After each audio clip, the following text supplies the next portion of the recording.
Welcome back to the Stories of Northern Life podcast, brought to you by the Sault Ste. Marie Museum. I'm your host, Nicole, and today we are doing another installment of our queer project.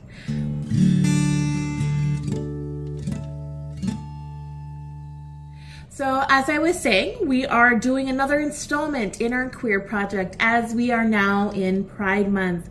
Earlier this year, I had the opportunity to interview Chris Oliver. So here is the interview with them. They are originally from the Sault. They moved down to Toronto and they talk about their experiences growing up in the Sault and what it is like to be back in the Sault after all these years of living in Toronto. So let's get into the episode. Warning. The following contains discussions of discrimination, BIPOC, sex identity, explicit language, and other mature content. Listener discretion is advised, especially for those under 13. We have kept these interviews intact to preserve the voices of our guests.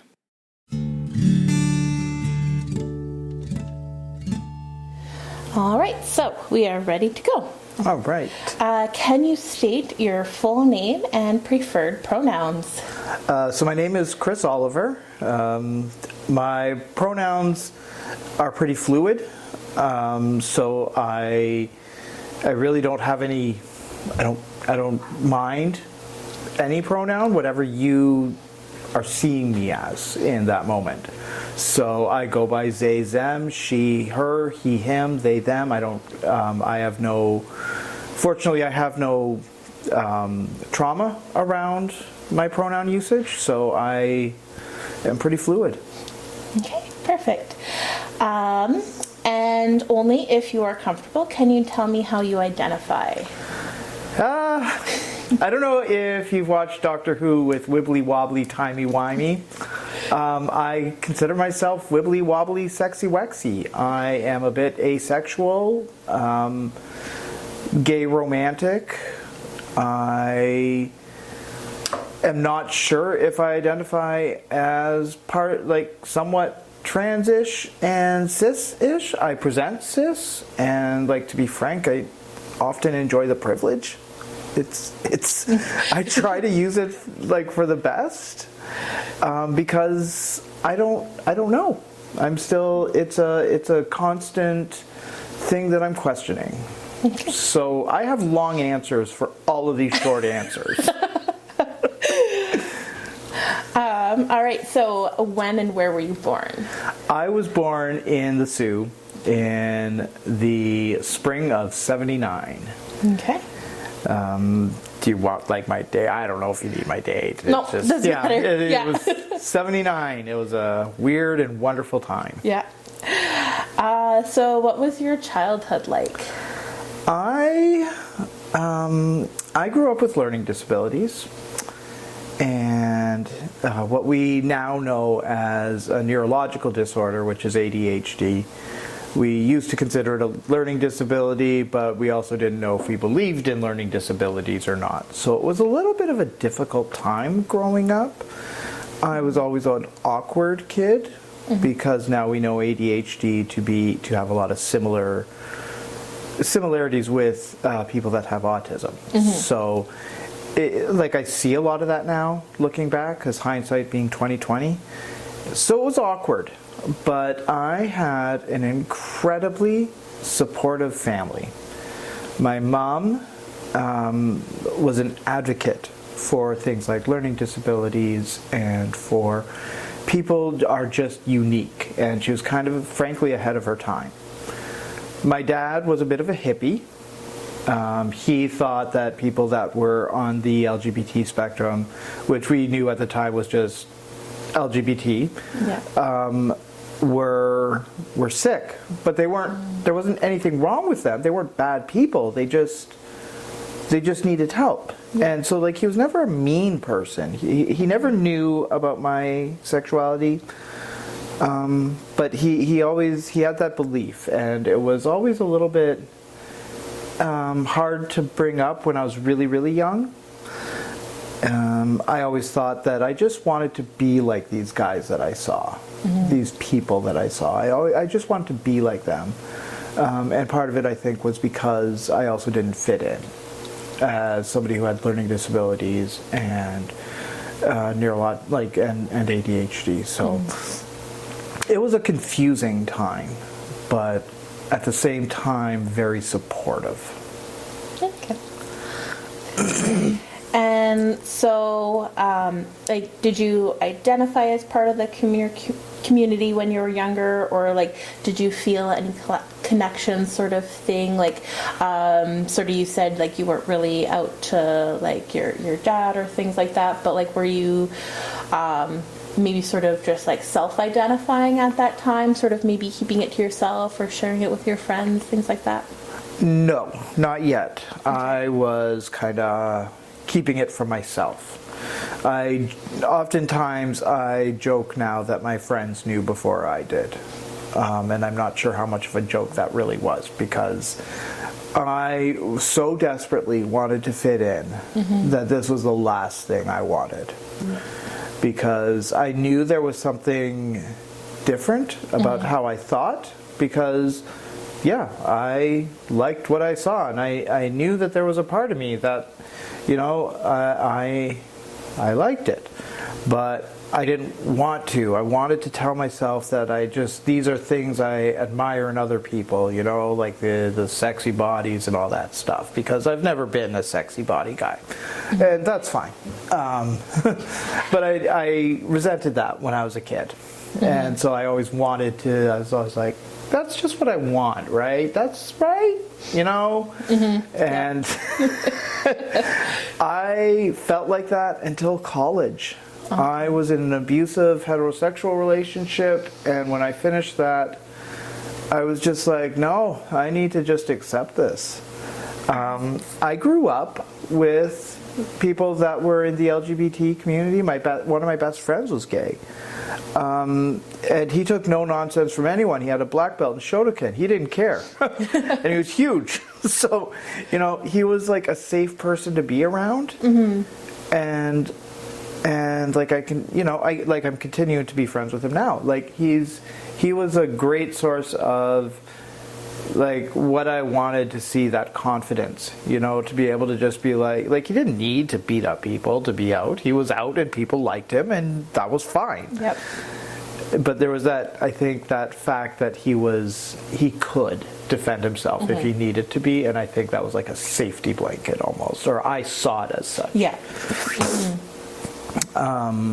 So I kind of envied that, but it wasn't until after college that I was just like, you know what? I'm tired of hiding, and so that's when I started my journey. I took child and youth working, so I worked with a lot of youth in that were vulnerable, and realizing that I was one of those vulnerable youth, and I need to start practicing what I'm preaching. Yeah. So it was a empowering moment, but it was a long time. So, what school did you go to here? What was sort of your school like?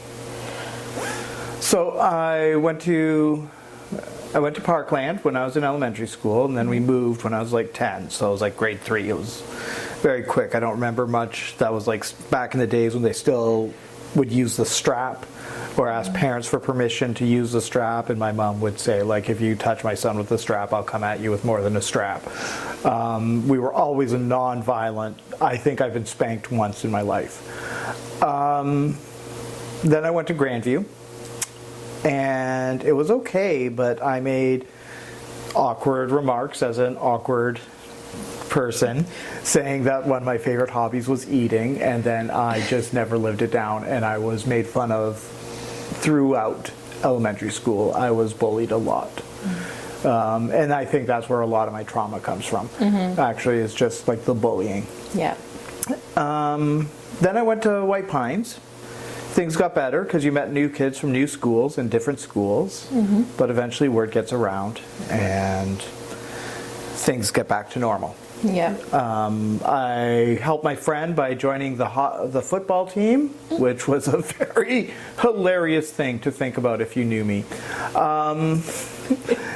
But we did that because he was promised a PlayStation, or what was it, Super Nintendo, I think, was the cool thing at the time, by his dad, and his dad just lied. But like, whatever, I joined it in solidarity to help him. Yeah. And that helped me a little bit, though, because I'm a big boy, and I can do that. I don't understand football.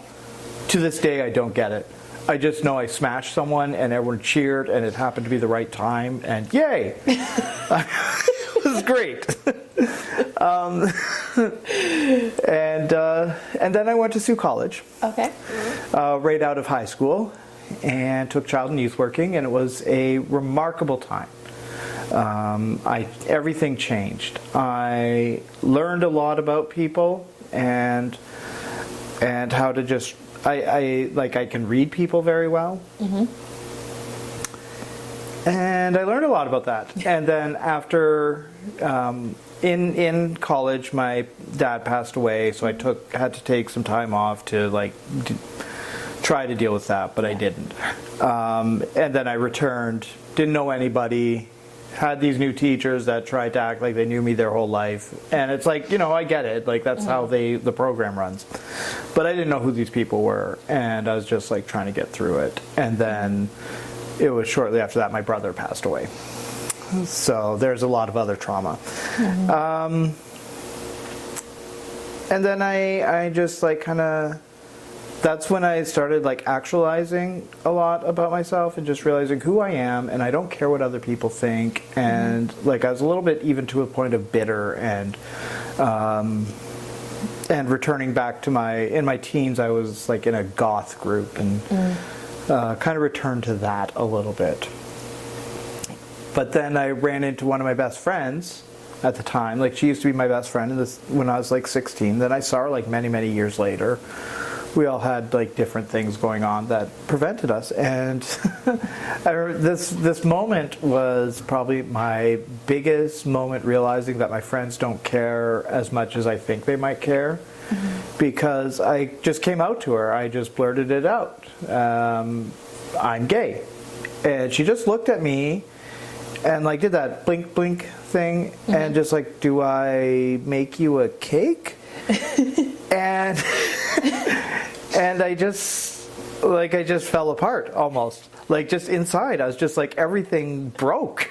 And I'm like, yes, I love cakes. But besides that, it's amazing. And our relationship got so close after that, because we were both, embittered goth Gen X kids, and she also was learning that she has ADHD, or maybe even autism, which is something we didn't believe girls got. Yeah.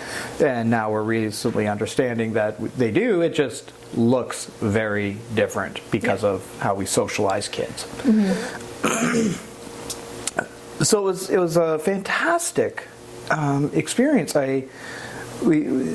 She helped me get the confidence. I thought I'd go to university and get my psych degree, which OSAP problems prevented me from fulfilling, but the confidence was still there, and the friendship was still there, and yeah, that's what my school life has been like. Yeah. So when you did come out, did you feel accepted by your family and community? So sort of your community, as in your friends, and then but also just a broader one as well. That's a really good question, and you thought my answers were long. That's a long answer. So my dad had passed away. They had separated already when I was 16. Already had very little contact. I don't think my dad ever wanted to be a dad. He was a great person. As a person, he was wonderful. The best kind you'll ever meet. He just wasn't a good dad. And that's unfortunate. I think role models had a lot to do with that too. You know, like he had expectations that this is what he wanted, but he didn't really want it. My mom, I am the biggest mama's boy you'll ever meet. I like one time I did the V-Day, I did the vagina monologues, and I did the conversations with my mother, and it was the most like it hit me. Sorry, That's okay. It hit me hard, like because that was me and my mom. I have these deep conversations with her. Sometimes she hates it the most because like I have Sex Lady Sue conversations with her when I was a kid. Like I am very open about sex and sexuality. I love talking about it, and I think it's a great thing to talk about. And like I'll even tell my mom, like if we're talking and she'll be like, "Are you going to the washroom right now?" And I'll be like, "Yeah, I'm pooping." And she's like, "Why?" You know. And so like she was a source of a lot of my confidence, because even though she sometimes felt awkward or didn't want to hear it or said she didn't want to hear it, she, I think, did. You know, she wanted to know what was going on in my life. I had a little brother, my little brother who passed away. He had Prader-Willi. So my mom knew a lot about dealing with developmental challenges and disabilities growing up, and that's why she was such a fierce advocate.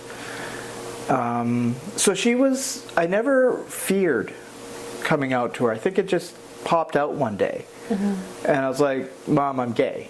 And she's like, "Oh, okay." And like that was it. That was it. That was my big, and I was kind of a little bit disappointed that there was no like big moment, but no, she was just like, "Oh, okay." Like she wasn't hiding anything. She was just like, "Oh." I guess like it was a true nature of like, it's kind of weird when parents think about your genitals, so like my mom just didn't. You know, she didn't care. She was just like, "Okay, are you like, is there anything you need to talk about with sex and stuff?" Like she didn't, I think she almost didn't know what to do, because she was just like, "Okay." You know, I think she wanted this big like moment about like me or talking about the birds and the bees, and she was like, "Oh, that's it." So it was interesting.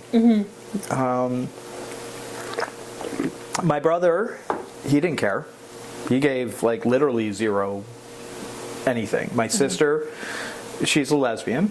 So I think that's part of why my mom was just like, "Oh, okay." She's just like, "Okay, so I won't have grandkids. That's fine, whatever."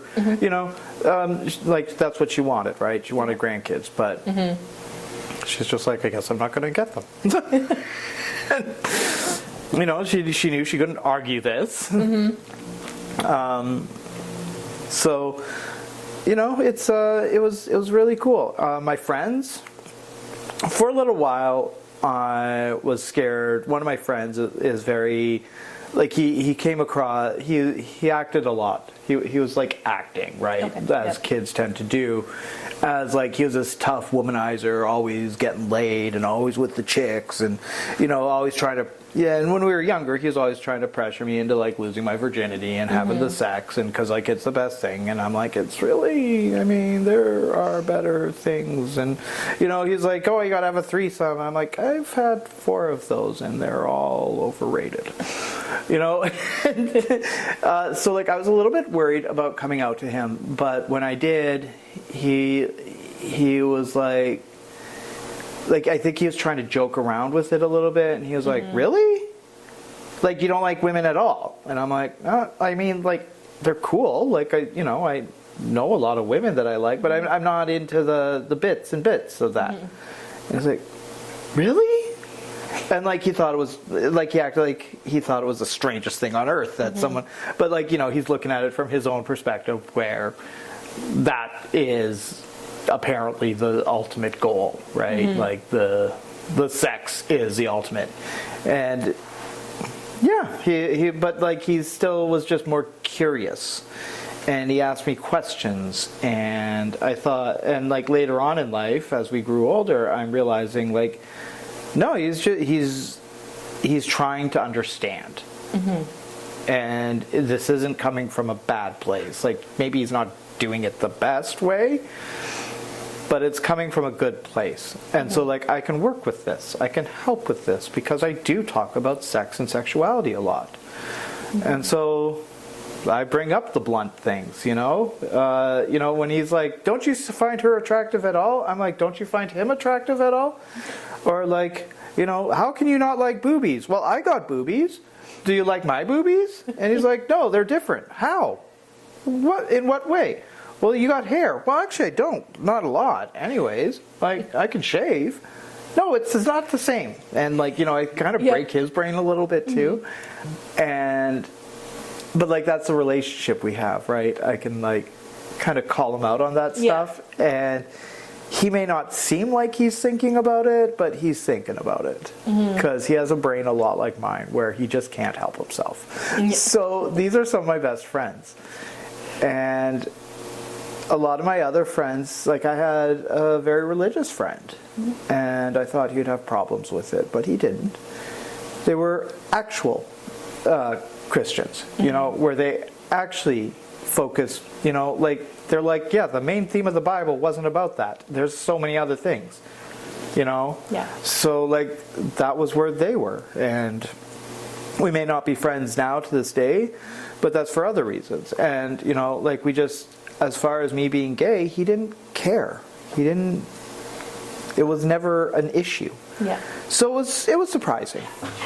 And then I run into a lot of these people that used to be my bullies in elementary school, and they're just like, Chris, like, I'm really sorry about the way we were. And you know, I'm like, okay, like, you know, we all grow up. Like, when we're kids, we're dumb. Kids are dumb. Like, we're dumb. You know, especially boys, like, we're dumb.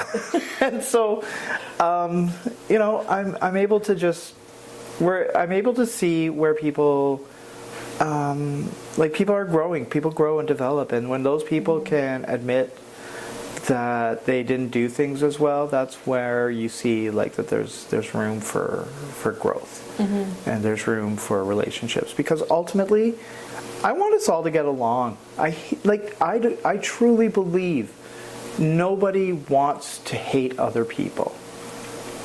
Nobody wants to be mean to other people. We do it because we feel like we have to.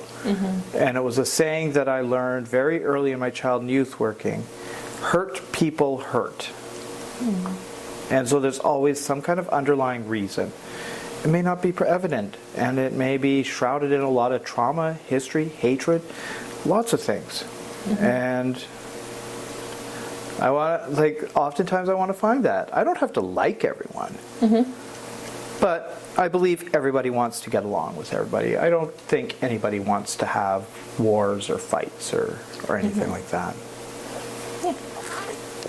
Sorry, really long answer. Like, really, really long. It's great. How did you feel, sort of, as part of, like, the broader community? Did you feel any different treatment from, like, people outside of your circle? 100%.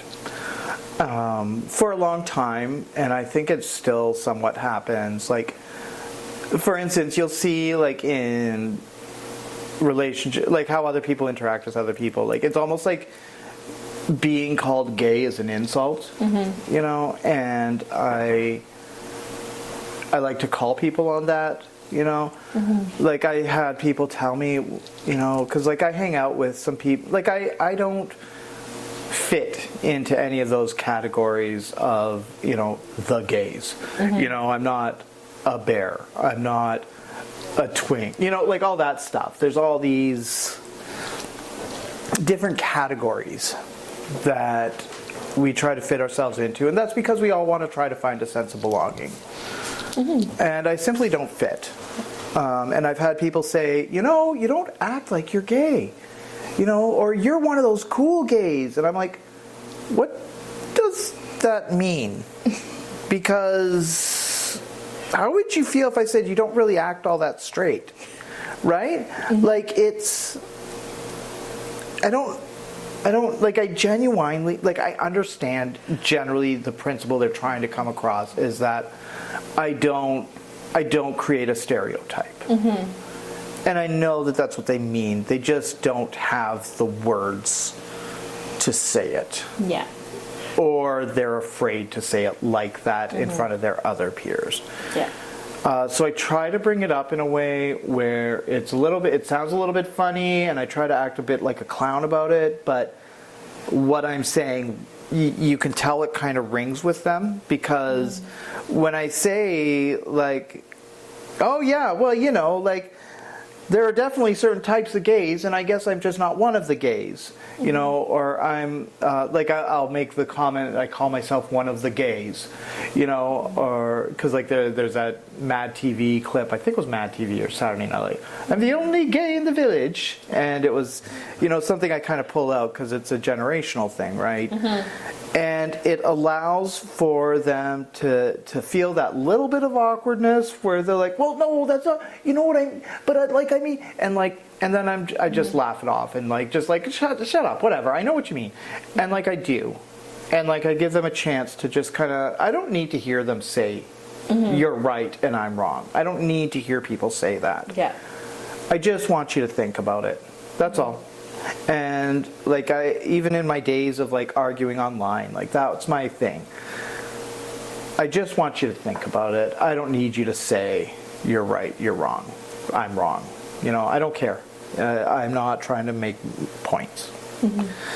For a while, I was very angry and always causing fights, and I later learned that fairly recently actually is that like I have kidney failure, and my kidneys had been failing for years, and there's actually brain fog that makes you an angry person. Yeah. And when I had my first round of dialysis, I came out of there, it was almost a spiritual moment, and I'm just like, I feel amazing and like kind, and I like my kindness came back, and my gentleness, and my realization that like I'm firm, I'm assertive, but like I don't back down from my thoughts and my feelings and my perspectives, but I don't need to win. Yeah. And people may mistake that for passivity or for weakness, but really it's just people don't like to be, you know, like people fight back. People get defensive, and I myself have done that, so I know what that's like. So if you just don't get aggressive with it, and you're just like, okay, that's all I want to say. That's it. I'm done. We can move on now. Let's, you know, finish the party. Let's finish playing pool. Let's finish whatever we're doing, or a game of cards, whatever. Yeah. This was just my bit.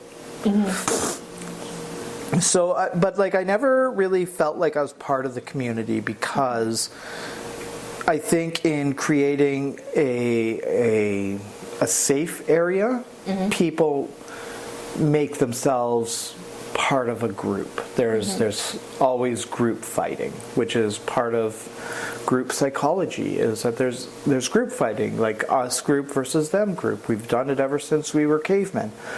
You know, like it's and it's something I just don't participate in. I don't see how it's helpful, and it had evolutionary needs. But we're beyond that now. We're like as humans, we don't need to act like animals, you know. But there's just that part of us that still gets there, and it's hard to blame people for it. I just don't take part in it. I always found myself not a part of it when I was younger. My boyfriend at the time and we were, you know, angsty young teenagers that were just learning about our sexuality, or just having, you know, and we're teenagers, right? Because teenagers are really dumb. You know, getting into the drugs and the drinking and all that stuff, and just kind of wanting to numb it all, because we felt like we didn't belong. And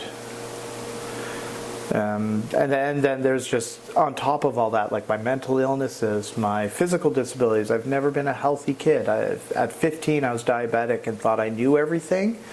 So I've been declining ever since then. And now that I'm old, like everything's coming back to bite me in the it's gotten bad. But so I don't find I fit in very well, and so like I've always just stuck with my friends that I had, And frankly, some of the best friends I ever made were when I was a goth.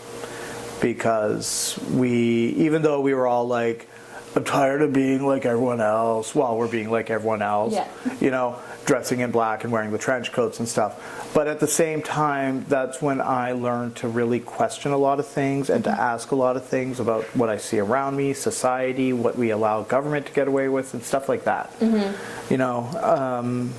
so like I have a lot of political issues, a lot of religious issues, and so like I like to. People may mistake it for me causing fights, but I like to debate. I like to discuss. I like to, and because religion's not a big thing to me. Well, I sometimes forget that it's a big thing to other people, and so I need to respect those boundaries. And I'm not perfect. I make those flaws.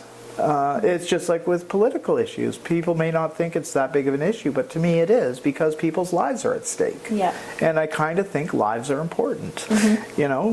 Call me crazy, but but we get so numb to it, right? That we create these defense mechanisms that they always just lie, and it's like, yes, they do, and why is that okay? Yeah. But we create those defense mechanisms because what else are you going to do, right? Yeah. Like start your own anarchist cult group. Like, I've already done my anarchist cookbook days. Like, it's not that great. It's not what it's meant, or not what it's all cracked up to be. Yeah. So it wasn't until I moved to Toronto. I moved to Toronto in my 30s, spent about 10 years there, met my husband. And also got involved with a community that was much more specific. So I got involved with the BDSM community, which for some reason commingles with the trans community. I don't understand. I still don't get it. But I learned a lot about trans issues because I met a lot of trans people. I even for a while worked in a homeless shelter for LGBT youth that had a lot of trans kids that were unfortunately not welcome back at home. So it was I learned a ton about the trans issues that really are going on, and like even though I present as cis, and that's mostly helped me get to where I don't know how things would have been if I was trans when I was younger. I don't know. Because it must have been impossible. I don't know. But I learned a lot, and I learned a lot when I was in the BDSM community about even just like being gay, being lesbian, being asexual, like all these different sexualities, because when you're in Toronto, you're exposed to so much more. And the BDSM community is probably one of the most supportive and brave spaces you can be, because you are free to talk about all sorts of things, and if you cross lines, like you're told it's a line that you're crossing, and maybe you should reconsider what you're thinking about, but like there's no anger. What I find, and I don't know if it's small communities in general, I'm sure it's not this city alone, but there's a lot of places that if you have to be either right or left, and that's it. And like I'm kind of like, yeah, sure, I'm mostly left, but there are some things that like I can't, like I don't know how other people feel, and so maybe like I don't feel so brave to say them. And I'm a bit fearful, because having conversations that are hard get people riled up, and though I don't think I'll lose friends over it, but I have, and I have seen people that have these thoughts that are like not in the middle, or not one side or the other, they're middle. But like I've seen a lot of, I know people who I've lost through suicide, because though we try to create a safe place, I think sometimes we make it too safe, where people are afraid to really say or do what's on their mind. And we need to, I really want to see us become more able to have those discussions. And that's kind of what my goal is as being part of Sioux Pride. I'm trying to, like, we got to keep it going to where it's going, because we need more members, you know, and this isn't a pitch. I'm not, you know, that's all online.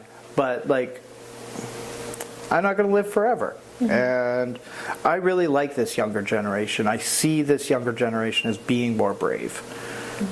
And I like to think that along with my predecessors, we've helped create that by saying, like, you know, it's okay to question these, it's okay to talk about these, and there's a space for everybody. And that's because of the internet, you know. That's, the plague showed us a lot that we can do online, and we can reach a lot of people, and I have a lot of hope for that. Yeah. And that's where I hope to see the community move towards, because right now I feel like I've been trying to drink this coffee for a while. I feel like right now and maybe it's because of, like, the climate right now, because it's scary out there. It's so terrifying out there. And I'm not just talking about our orange friend across the river. Like, it's scary all over the world. And I think that the internet is going to help make that less scary.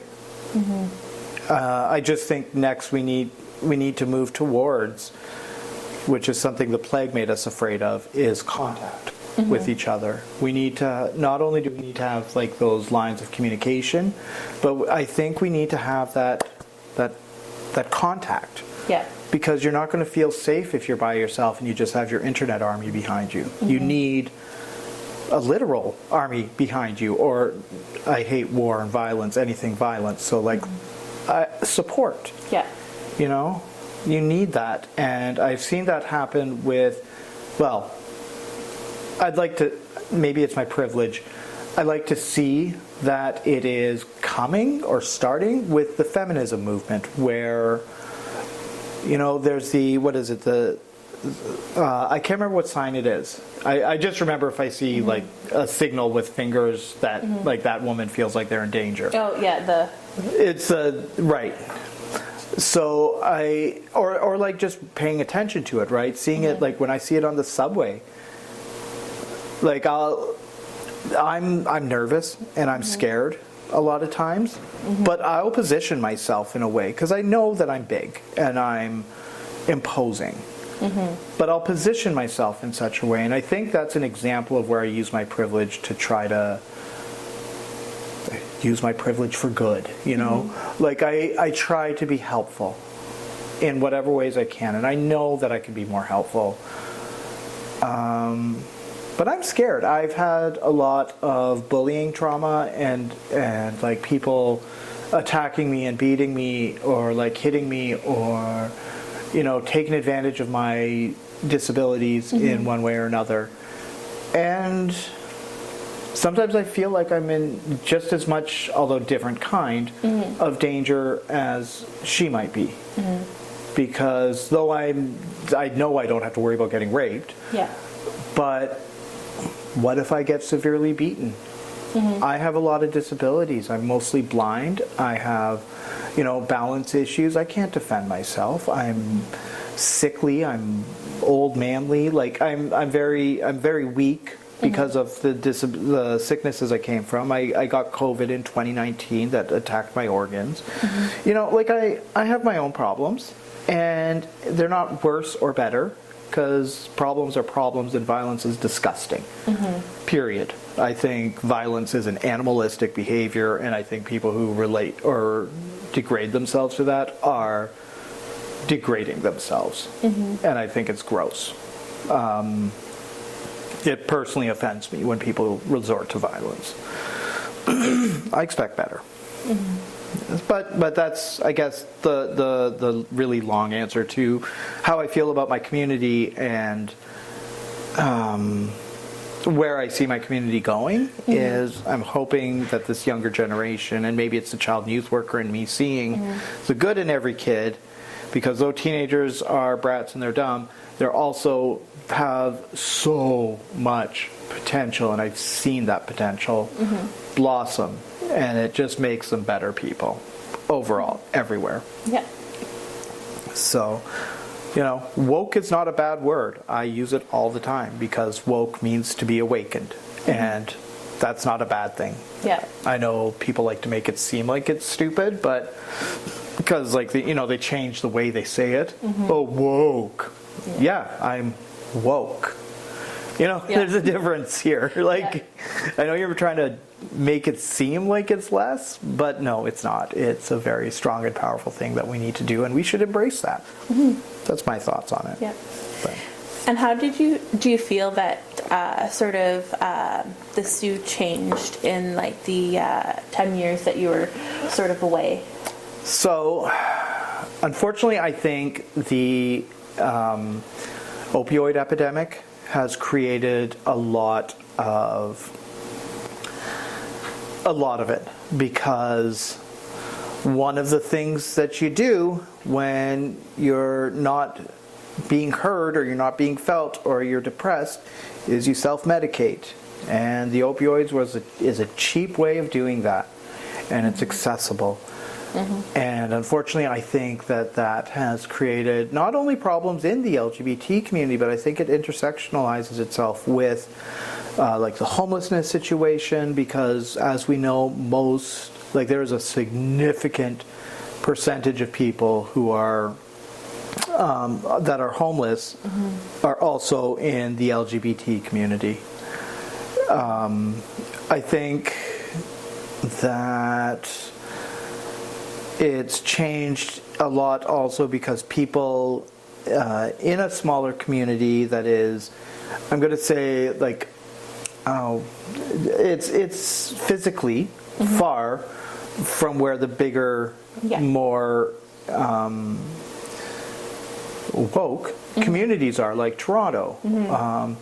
Because you're far away from that, you don't get as much information about two-spirited folks. You don't get as much information about people of color and what they're going through. I have a friend who said, about being gay, oh, that's not a problem anymore. We're done that. We did that. We're done it now. People, there's legislation about it and everything. And I'm like, okay, so there's laws, but the laws aren't really there. They don't have any teeth. And I akin it to, and again, a lot of people that are not, or that are privileged in the way, don't quite understand that when people of color were when slavery was abolished, there was so many micro things that we didn't see. Yes, you were no longer allowed to have slaves. Now, where are all these black folk going to go? They don't have homes to go to. They can't get jobs. Oh, well, they're allowed to now. Yes, but now, you already know that applying for a job, you need to do more than meet the qualifications. You need to kiss their butt and show them how much better you are than everyone. And there are still microaggressions and prejudices that people hold, that maybe some people don't fully understand that they're holding themselves. But I think a lot of people know that they're doing it, because I think you feel dirty when you're doing it. If you're not allowing somebody to do something because they're black, I think you know what you're doing. You may not know what you're doing, but you feel it. Your body is telling you that we're beyond that. And but maybe I'm wrong. I'm very, very white, as you can tell. And maybe I don't see these things, and maybe I don't give them enough credit, or, well, anti-credit, if you know what I mean. I'm not seeing just how bad these people are. Maybe I'm trying to see the good. Because I am a sucker for trying to see the good. I really am. Because I want to believe it. I really do. So it's I'm trying to remember back to like what the original question is, because I just kind of go off on these other. Just how the Sioux is sort of. Yeah, how it's changed. Yeah. I think the biggest problem has been like there's been a population boom, and in a city this small, where we don't have the room. Well, we do have the room, but we didn't have the housing infrastructure in place. I think a little bit of how, I mean, I hate capitalism, so maybe this is part of it too. How a bit of like, you know, schools want to make more money and they want to bring in more international students because they get to charge them more. You know, so we have all these classrooms, but we don't have places for them to live. Yeah. And I think homelessness is a huge problem with perpetuating all sorts of other problems, because it intersects with everything, literally everything that you do. Like if you're homeless, you can't just go out and get a job. You need to stay in a shelter, but the shelter's closed during the day. So where are you going to go during the day? Well, you're going to go to the park and self-medicate because you feel like shit. Pardon my language, I'm sorry. Hopefully you can edit that out. And then the people are complaining about people going to the washroom in the middle of the park, and it's like, well, where do you want them to go? Because you don't let them go into your building to go to the bathroom, you know. And so like we create all these impossible situations. Like, where do you want them to hang out? You're creating these anti-homeless structures, you know. And it's like all over the world, no matter where you are, we have NIMBYs. Yeah. Right, where they want the problem fixed, they just don't want it around them. They don't want to see it. They just want it fixed. So I think that level of entitlement also creates problems, and I think this is just a sign of the times. Like the internet, everyone has an opinion. Everyone's opinion is loud and right, and everyone's opinion can be backed up by someone else's information. Yeah. Because you can find the answer to whatever you're looking for on the internet. Right? Yeah. So I think it's just what happens. I don't want to call it a natural development, but I want to call it the development of what's happening with all this chaos in the world. I think the internet had the greatest potential of making us advance. And then it got dirty, got gross. It's like what they said about that AI that just became the most racist, monstrous, hateful thing because it's picking up everything people are saying on social media. It's not the natural way of AI. It's what she picked up. Yeah. Well, it's like it's almost how kids learn. Kids learn from their environment what they pick up at home. The AI is learning from like its environment what it's picking up. Yeah. Now, fortunately, kids are. Not only are they like smart at the same time as being dumb, but they're like, they pick up things that you're not meaning to say, but that you are saying. Yeah. So they're picking up on the body language. They're picking up on just like what is happening as a result of what you're saying. And so that's where I get like a lot of that hope for kids and the youth. They're not kids anymore. They're getting jobs now. They're not kids. Oh my God, I'm so old. I am so out of touch. Before I know it, I'm gonna be that old man with green hair, like, get off my lawn. Kids are great. But yeah, it's about what they're picking up. I think like whether maybe they hear it a lot that like, oh, woke, and maybe they don't want to hear or use the word woke, but they're being woke. They just they maybe have a different word like compassionate, you know, something like that, something terrible like that, like being compassionate or being honor bound or like valuing dignity, you know, those gross things that we don't want to be. I know sarcasm doesn't translate well, but I'm being sarcastic. So that's I think that's what's mostly changed is when you're in an environment that's so isolated from the rest of the community that you get less information and you're more likely to be stuck to your old ways, because as humans, we love habitual things. We love things to be the same. And if we're not challenged in that way, we're going to stay the same. Yeah. And so that's what I try to bring back from Toronto, because I do want to go back to Toronto, or maybe even like into Europe or something, which may happen with our European Union. Anyways, I want to travel. I love traveling because I love seeing different communities. I have biases. I don't want to travel to Russia. It's cold and, evil. Yeah. But I want to see different ways of life, how different people do things. Like Europe has been doing things so much longer than we have. They've been successful for so much longer. Yeah. I think we can learn something from people out there. And I think that's cool.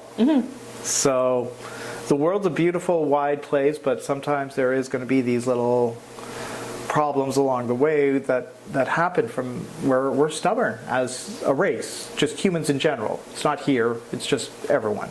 Yeah. So stubbornness is another big problem. Yeah. But there's hope. There's always hope. Yeah. Sorry, I'm probably eating up most of your time. No, that's okay. Okay. Just wanted to make sure everything's still working. Good.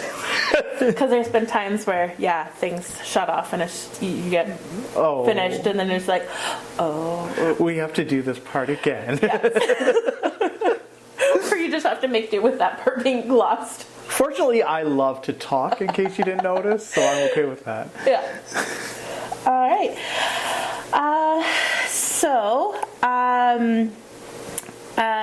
Is there anything that you sort of want to leave people with a message or anything like that before we get to our last question? Yes. I've said it already, but I'll say it again. I don't think people create conflict or create problems within its own community because they want to.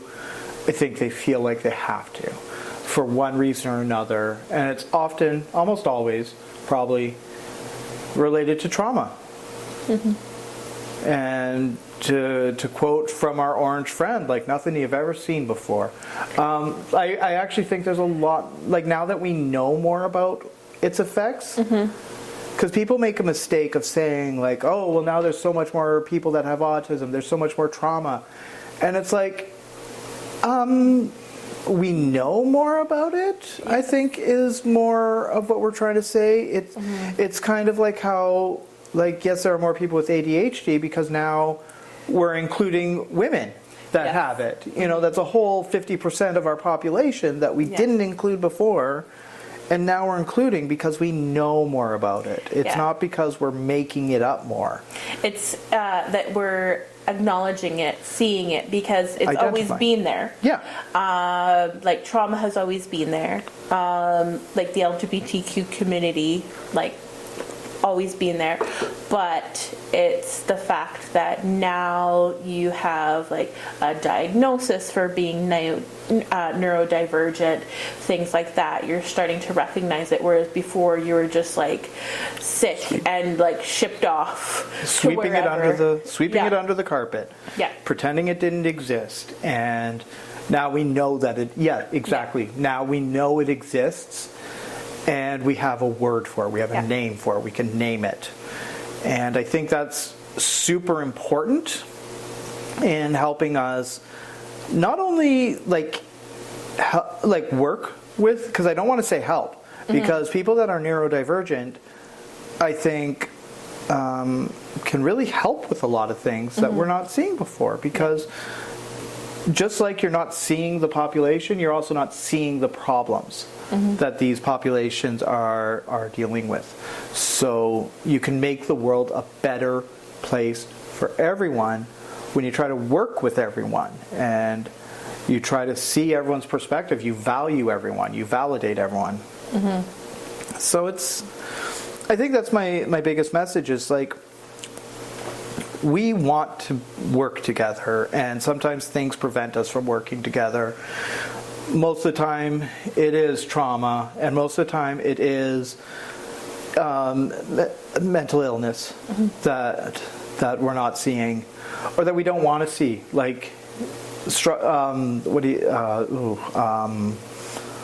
systemic problems. Yeah. So that's creating like homelessness issues or racism. You know, where if you see those problems, if you see a problem for the whole picture, you, I think, get a little bit more empathy for that. Yeah. And when you get more empathy for it, you actually want to resolve it more. So, yeah, explaining things, I hope we can do that and kind of widen our vision on what the problems are. Instead of zeroing in on something, like try to see that leads to that, which leads to that, which leads the intersectionality of it all. Yes.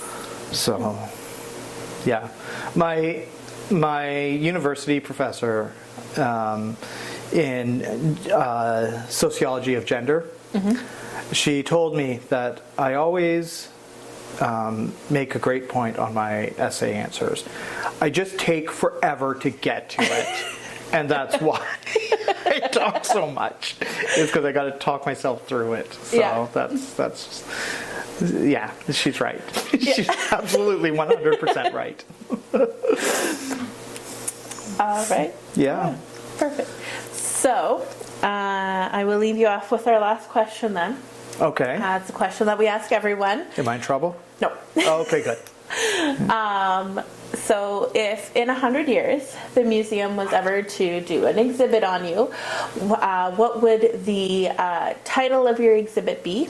Maybe the tagline, and what would 3 artifacts be that sort of best represent you? Oh, I should have known this because I did watch your other one. I'm going to start with the 3 artifacts because that's a tough one.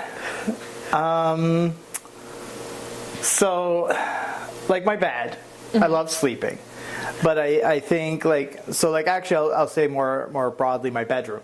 Okay. Because I think my bedroom says a lot about who I am. I'm a cluttered, hot mess, but there are things that I value, and you can see what those things are. I like to keep them close to me, and I love sleeping. I really do. I think my clothing choices at one time, and I'd like to come back to that because I think your clothing says a lot about who you are. Right now I spend most of my days in dialysis, and I need to wear specific clothing, like loose clothing, so that I can access the tubes and the doodads. But when I don't need that, which is coming up, as I get more into my dialysis, I get more easy access and stuff like that. I love my clothes. It tells you a lot about who I am, and it's creative.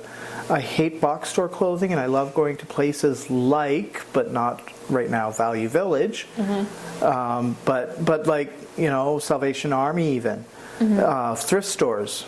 I love to go to those places because they don't mass produce things. They create things. Yeah. Or things that are created. That was one of the things I loved about Kensington Market in Toronto. Go around, you could find so much unique things, and I think that's a really important thing that I like to do. And I mean, my insulin would be an important. No, I'm kidding. I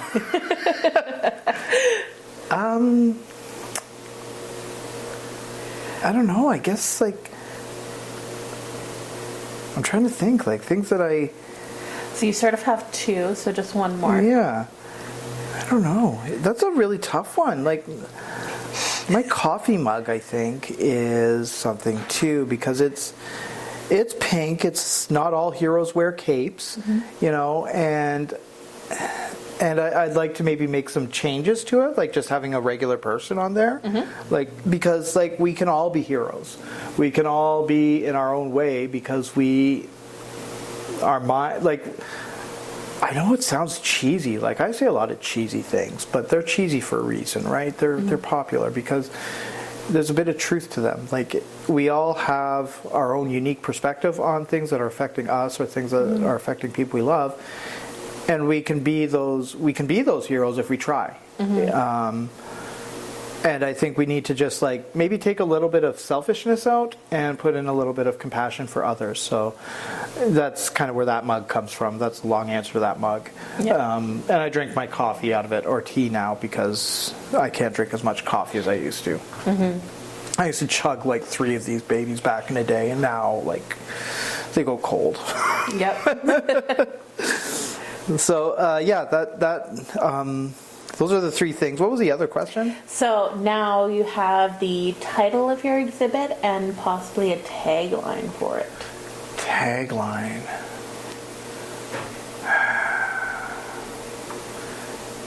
It is what it is, so just do what's next. And it can be anything, and what's next can be what's next. Yeah. Because like I had mentioned also earlier, is that even though hurt people, acknowledging that and trying to find where did that hurt come from maybe can be what it is. And so doing what's next can vary. What do you want? What kind of positive change do you want to see? Because like I said, I think everyone wants to see positive change or adaptive change. So what does that look like to you? And try to, don't be afraid to like say what that is and talk about it and talk at length about it like I am right now. This is why I like to talk a lot, because I do have these ideas in my head, and I don't know if it's my ADHD or if it's learning disabilities or if it's a bit of both, because I do have an auditory possibilities. Get it out there and try to explain it to people, because my like one group of people that I know, like my partner will say like, you make no sense. And like some people, like my best friend, he'll be like, no, you make perfect sense. And it could be just the way their brains work, my brain works, how well they've known me, how long they've known me, all sorts of things. So I just try to explain as much as I can. I don't think there's such thing as over-explaining, if that makes sense. Yep. Okay. Perfect. And thank you for this opportunity, because I think this is a really important project. I think this is a valuable project that can really help a lot of people. So I've been pimping this out to people that I know, not just in the Pride community, like Sioux Pride, but like even allies, because I think allies are just as important. Excuse me. Yeah, I think our allies are just as important, and they offer a unique perspective as well that should be valued. So. Yeah. Thank you for this opportunity. And thank you. You're welcome. I'm so happy to be here. Yep.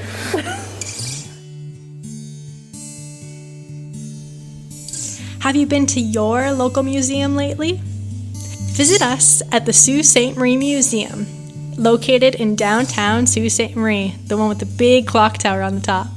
Our hours of operation are 10 a.m. to 4 p.m. Tuesday to Saturday. We have 3 floors of exhibits that we constantly work on updating. The whole family is welcome, as we have activity sheets and scavenger hunts with prizes for every kiddo, a discovery gallery full of hands-on learning, and more interactive elements scattered throughout the museum. And don't forget to come say hi and let us know you're a listener of the podcast.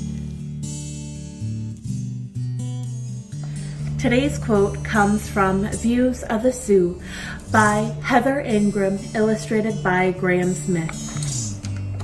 This quote is by Carl Hooser, private pilot to Sir James Dunn from 1946 to 1951, and corporate pilot for Algoma Steel from 1951 to 1975. Quote, as a pilot for Sir James Dunn and later the Algoma Steel Corporation Limited, I looked forward to returning to Sault Ste. Marie after a 3-day trip had extended up to 3 weeks. Flying in the 40s was a new concept for corporations, and Sir James Dunn, as president of Algoma Steel, was a forerunner to the practice common to today's corporate heads. End quote.